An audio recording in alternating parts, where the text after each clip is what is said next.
ताईला इतकं मिस केलं. मला वाटतं हे आपल्या वर्धापनला दिनासाठी होतं, नाही फोटो किंवा याच्यासाठी नाही, एवढं सुंदर आहे. नाही मिस केल्यासाठी आहे हे. आणि खूपच म्हणजे ताईंनी पर्सनली पण म्हणले की कार्यक्रमाला का नाही आले, पण माझा काही फॅमिली प्रॉब्लेम होता म्हणून मी नाही आले.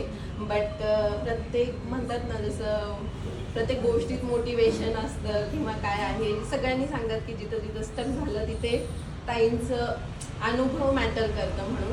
पण ती जी ताईंची तळमळ खरंच पाहिली तर असं वाटतं की आपण तिथे आहोत आता सध्या. आणि ते जे त्यांनी त्या अँगलनी बघतात की त्यांना काय काय फेस करावं लागले आणि तेच आपणाला करावं लागते ना, ते त्यांनी याच्यातून सांगतात. आणि ही छोटीशी गिफ्ट जी माझं काम आहे एम्ब्रॉयडरी मी एम्ब्रॉयडरी करून केलेली आहे. आणि आपल्या संस्थेचा लोगो आहे आणि इथं वरती आहे आधारस्तंभ. आधारस्तंभ संस्था पण आहे आणि ताईंचा फोटो